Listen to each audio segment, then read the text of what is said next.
السلام عليكم. الله أكبر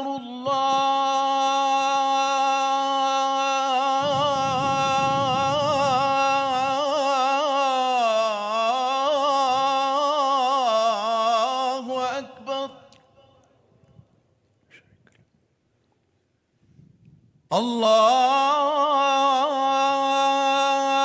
الله أكبر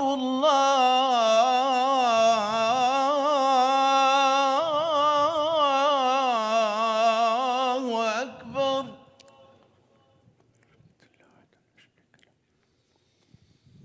أشهد أن لا إله إلا الله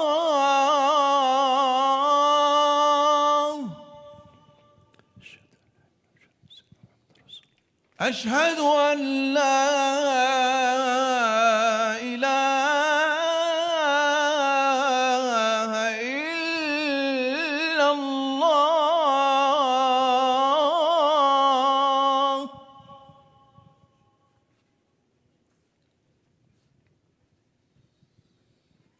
أشهد أن محمدًا رسول الله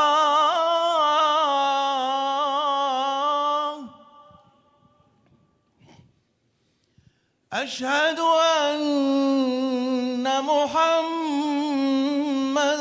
رسول الله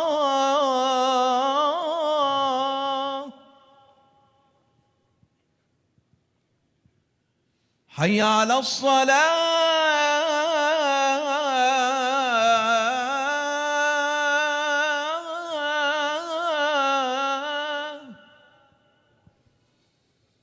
حي على الصلاة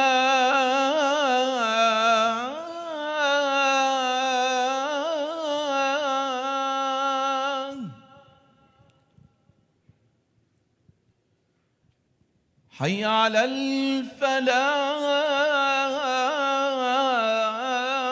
الفلاح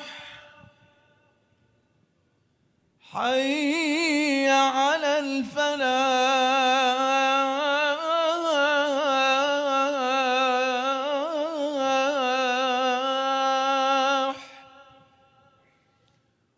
الله أكبر الله أكبر لا إله إلا الله حقا لا إله تام الصلاة قائمة.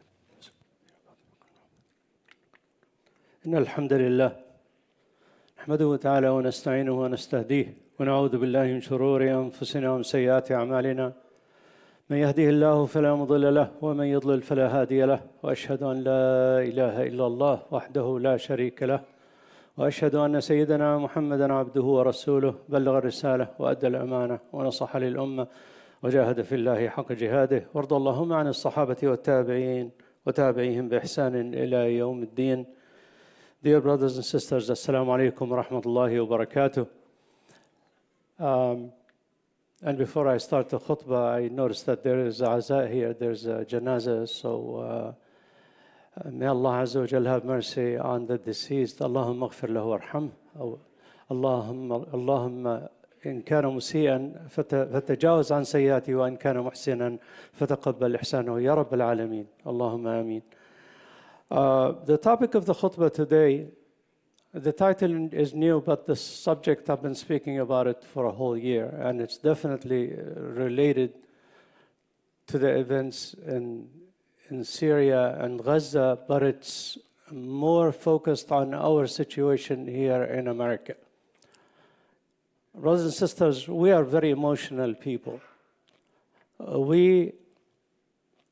Our attention is always directed towards emotional issues. In other words, we react emotionally. We don't take the time to think logically about the situation around us and to behave that way. إحنا أمة عاطفية سبحان الله. We think with our hearts, not with our minds. I attended the fundraising recently. Any fundraising has to do with Gaza has to raise about $1 million, rarely. And that's fine, and that is acceptable, and that's, inshallah, we will continue to do that because our brothers in Gaza and Syria and Sudan, they are all in need of it.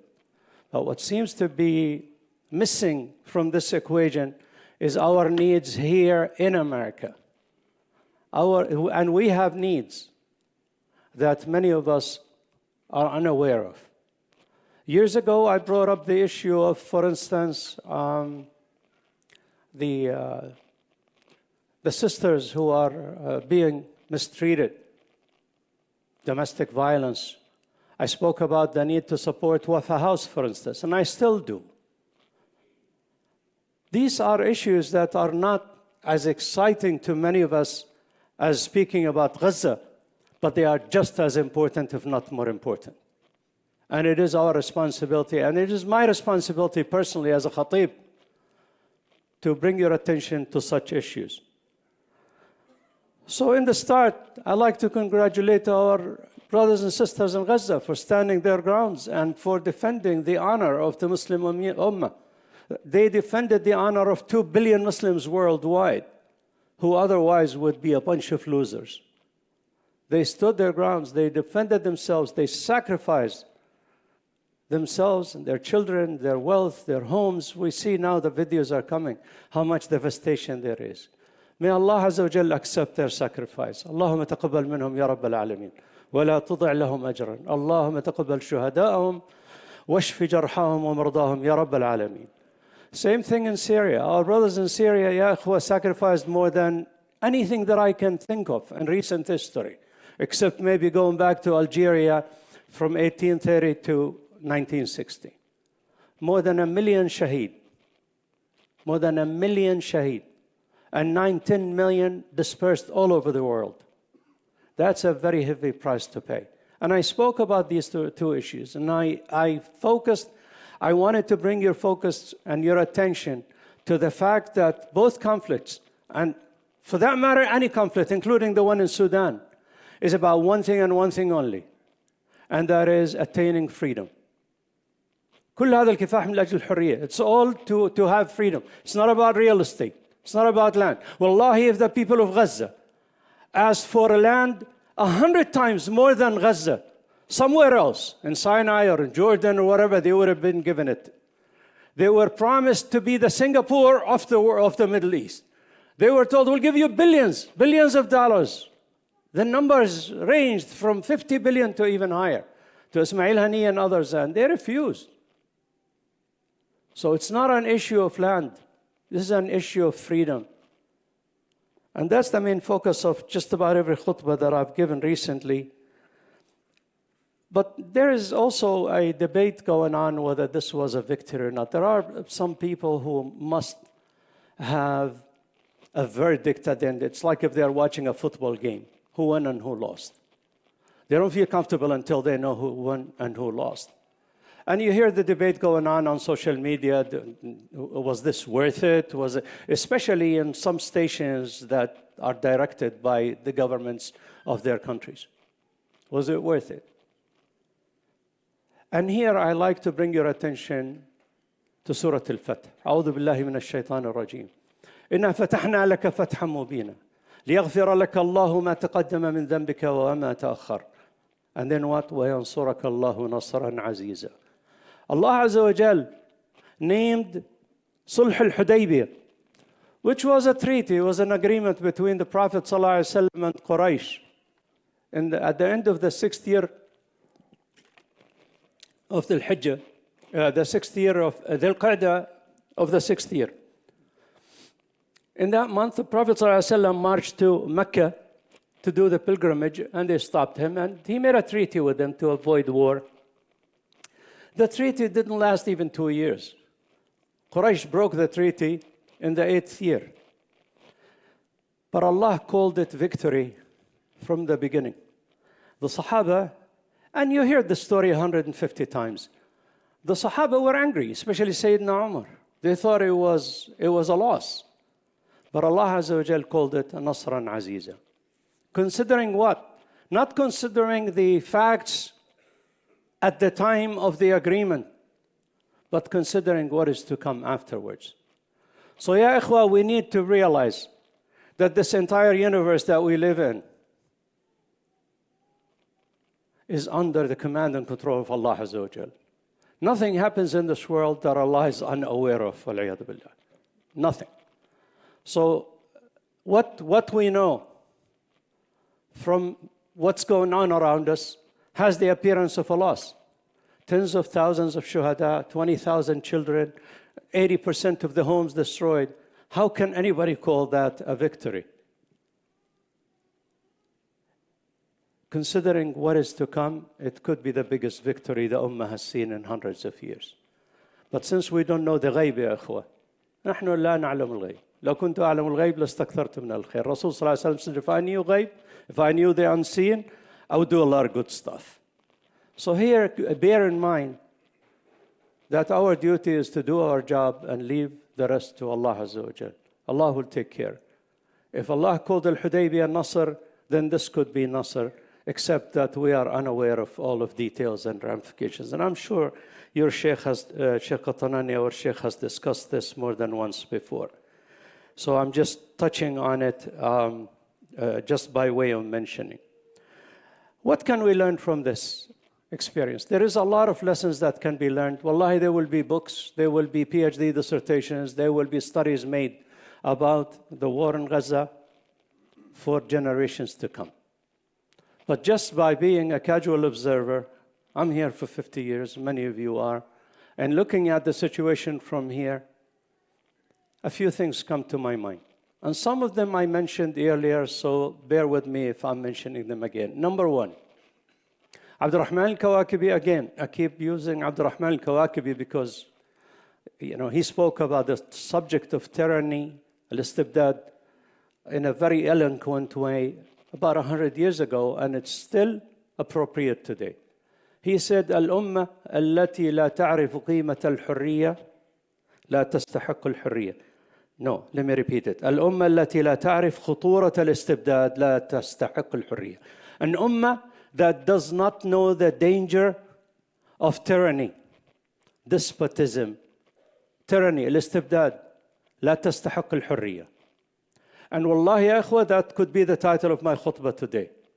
We need to be aware that الاستبداد, or that tyranny, could come upon us right here in this country, not just in Gaza. If we do not stand our grounds and defend ourselves and defend our rights, we can find ourselves, la samahallah, in concentration camps as the Japanese did during the Second World War. This is what Al-Kawakibi is talking about. We need to be aware. Ya ikhwa, if you study the history of this country, the biggest debate at the founding of this country between Madison, Jefferson, and others was articulated in a paper called the Federalist Paper number 10. You can pull it up and read it.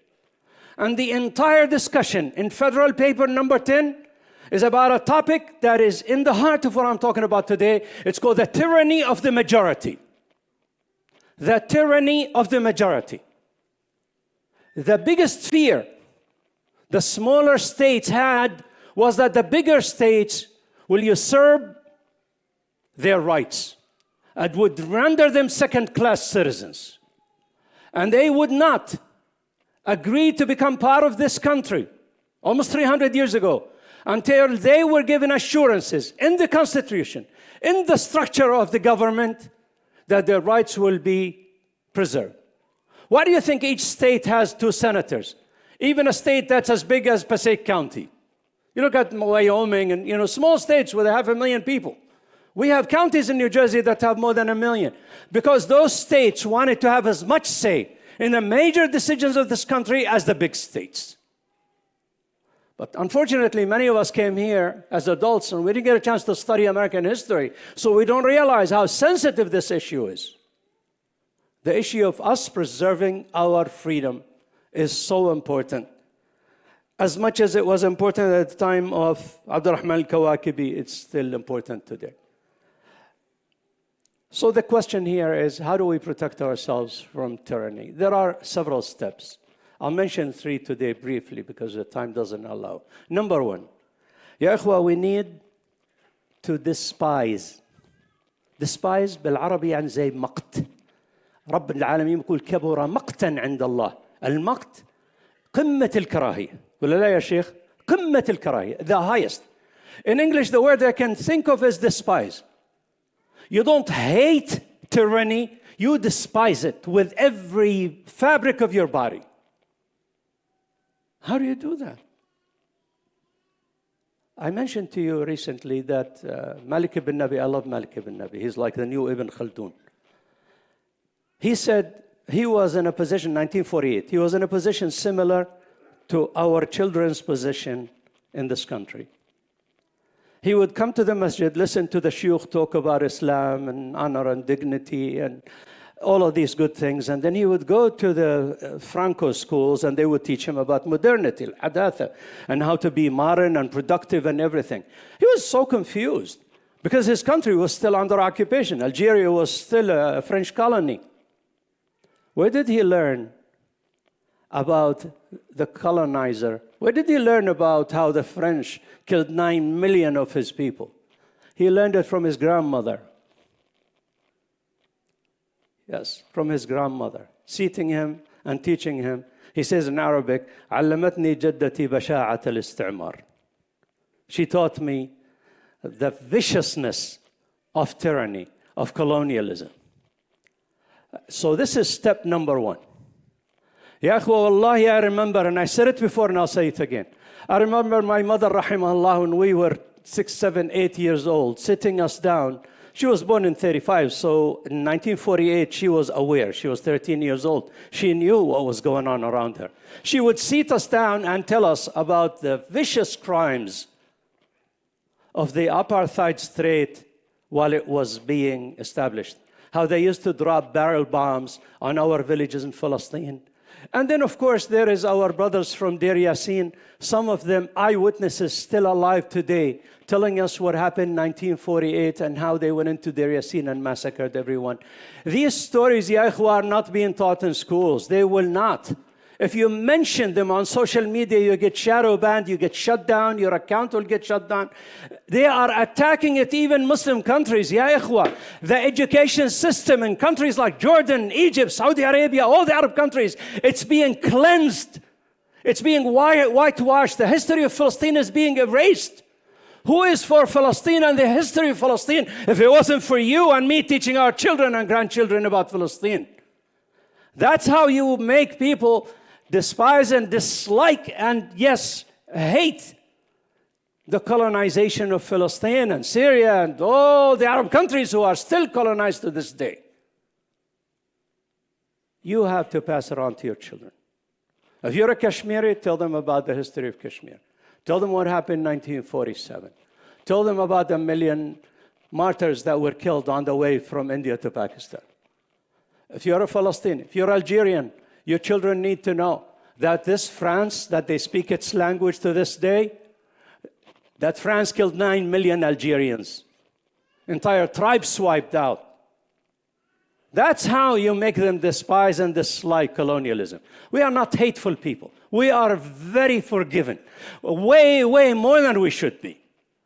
Because we keep remembering hadith of Rasul sallallahu alayhi wa sallam, اذهبوا فأنتم الطلقاء. يا أخي اذهبوا فأنتم الطلقاء.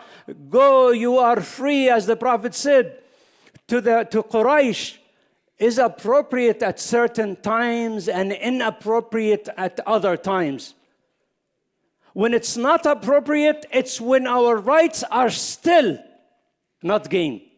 After we gain our rights, after we established our country, our nation, call it whatever you want to call it, on our holy land, on Palestine, on Bayt al-Maqdis, if after I get my grandmother's home in Silwan back to my position, my brother's position, from the settlers, if after those settlers are kicked back to Poland and wherever the hell they came from, if at that time you ask me to be merciful and to say, "Dhabu fantum talaqa," I'll think about it. But until that happens, no forgiveness. Wallahi, we will not forget one single drop of blood from Hind Rajab or any of those, or Khalid Nabhan or any of those shuhada. Inna lillahi wa inna ilayhi raji'un, we're not going to forget. So that's the first thing, ya ikhwa. There's a second step to this one. Again, the time doesn't allow it. It's called post-colonial studies. And for I know there is quite a few college students here. I would say to them, please take a course in post-colonial studies. One of the imams that I love dearly, and many of the young people know him, Tom Fachin, at Yaqeen Institute, the strength of his arguments usually is because his undergraduate is in post-colonial theory. In other words, he studied what the colonial powers, al-musta'mirin, what they do, not while they are colonizing, but even after they leave. These people, they leave the country, their armies withdraw, but they leave behind those people who make sure that their agenda is carried on 100%. It's okay, brothers. I mean, we have a lot of children. We are parents, and we know that we love our children. We want them to come into the masjid and to hear the khutbah. That's fine, inshallah. So, ya ikhwa, the issue of post-colonial theory, post-colonial studies are very, very important. They teach you the wickedness with which these people govern our countries. You see what's going on in Jenin? That's post-colonial structure. You see what's going on in all the Arab countries. How there are leaders govern it. Those leaders are beholden to the colonial powers that put them there in the first place. We need to understand that. We keep pretending that our countries are free. They are not. Wallahi, Gaza is free. They are not free. أقول قولي هذا وأستغفر الله.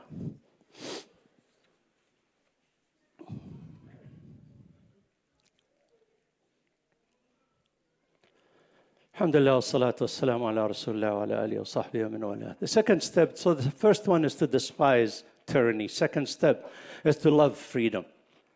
Ya ikhwa, the freedoms that we have here, many of our Muslim brothers and sisters in the Muslim world have never witnessed it. Wallahi, ya ikhwa, I visited Baghdad in 1980, and I shared the story with you, where I was with my brother-in-laws, Dr. Saeed's family. And they would say to me from day one, they said, be careful who you talk to. Even within the family, when only brothers and sisters are sitting, the walls have ears. We have freedoms here that we should treasure, that we should really hold dear to our hearts. But that brings another responsibility, and that's my third point. It has to be defended.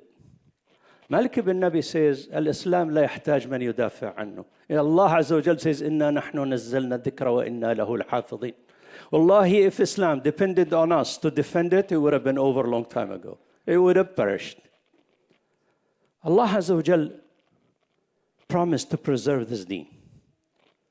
What Malik ibn Nabi says is we need to defend not Islam. We need to defend ourselves. We need to learn to defend ourselves. The threats are all over us. And today I'll mention one example that needs our attention. And that example has to do with our college students. Ya ikhwa, I said in the beginning of the khutbah that we are very emotional and we tend to want to send money to Gaza and Syria and everywhere by the millions. Wallahi, our relief organizations and some of the leaders are sitting here and they can agree or disagree with me. They are flush with cash. And alhamdulillah, that's a good sign. Tens of millions of dollars waiting to go where it needs to go. Mashi? However, we have another challenge, ya akhwa, a very, very important challenge. And that challenge is that many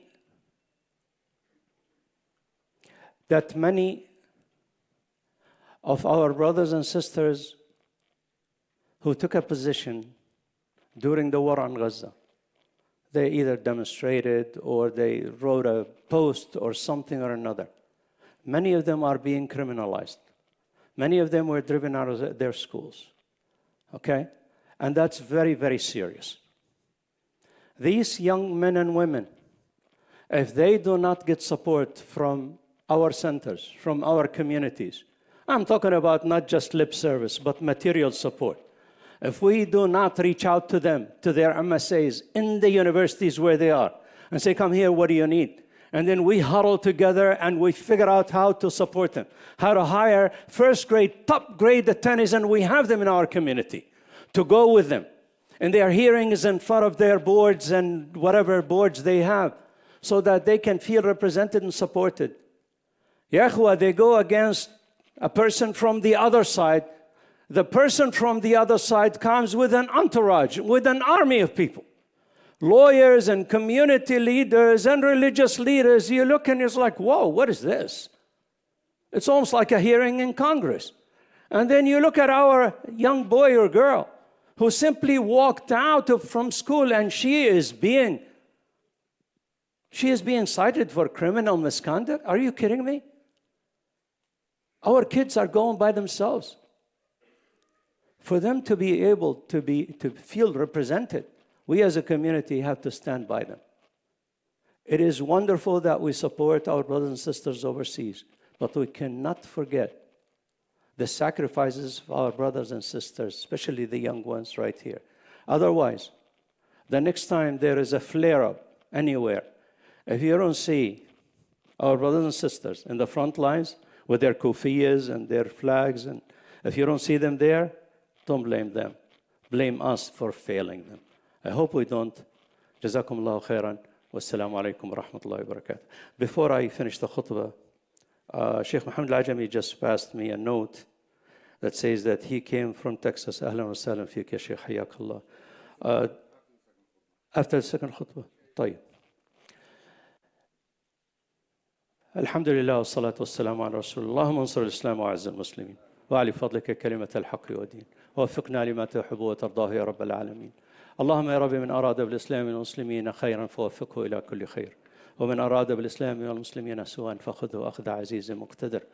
عباد الله، إن الله يأمر بالعدل والإحسان وإيتاء ذي القربى وينهى عن الفحشاء والمنكر والبغي يعظكم لعلكم تذكرون. اذكروا الله يذكركم واستغفروه يغفر لكم. وأنت يا أخي أقم الصلاة. الله أكبر الله أكبر، وأشهد أن لا إله إلا الله، أشهد أن محمدا رسول الله. حي على الصلاة، حي على الفلاح، قد قامت الصلاة، قد قامت الصلاة. الله أكبر الله أكبر، لا إله إلا الله. استقيموا واعتدلوا وثابنا وثابكم الله. الله أكبر. بسم الله الرحمن الرحيم. الحمد لله رب العالمين الرحمن الرحيم مالك يوم الدين. إياك نعبد وإياك نستعين. اهدنا الصراط المستقيم صراط الذين أنعمت عليهم غير المغضوب عليهم ولا الضالين. آمين. فأما الإنسان إذا ما ابتلاه ربه فأكرمه ونعمه فيقول ربي أكرمن، وأما إذا ما ابتلاه فقدر عليه رزقه فيقول ربي أهانن. كلا بل لا تكرمون اليتيم ولا تحاضون على طعام المسكين وتأكلون التراث أكلا لما وتحبون المال حبا جما. كلا إذا دكت الأرض دكا دكا وجاء ربك والملك صفا صفا وجيء يومئذ بجهنم يومئذ يتذكر الإنسان وأنى له الذكرى يقول يا ليتني قدمت لحياتي فيومئذ لا يعذب عذابه أحد ولا يوثق وثاقه أحد. يا أيتها النفس المطمئنة ارجعي إلى ربك راضية مرضية فادخلي في عبادي وادخلي جنتي. الله أكبر. سمع الله لمن حمده. الله أكبر.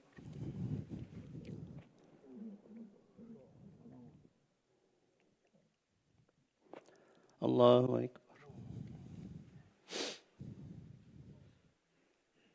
الله أكبر. الله أكبر. بسم الله الرحمن الرحيم. الحمد لله رب العالمين الرحمن الرحيم مالك يوم الدين. إياك نعبد وإياك نستعين. اهدنا الصراط المستقيم صراط الذين أنعمت عليهم غير المغضوب عليهم ولا الضالين. آمين. بسم الله.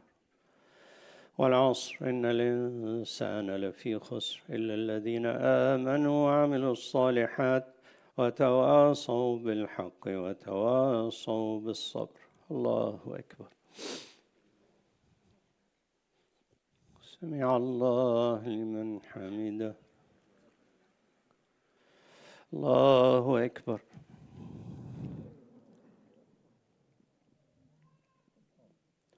الله أكبر. الله أكبر.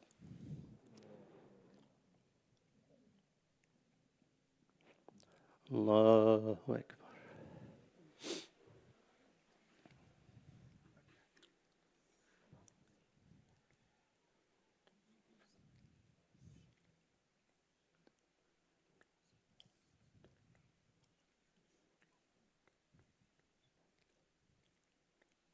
أشهد أن لا إله إلا الله صلى على محمد وعلى آل إبراهيم. السلام عليكم ورحمة الله. السلام عليكم ورحمة الله. استغفر الله. استغفر.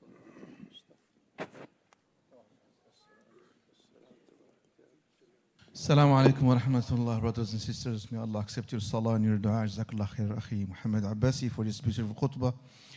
There is a great event, inshallah, tonight here in the masjid. We invite all the brothers and sisters. We urge everyone, inshallah, to attend. It's going to be the Isra wa Mi'raj, inshallah, event with the lectures of our shuyukh, Sheikh Qatanani, and also Sheikh Osama, Sheikh Ismail, and myself, inshallah.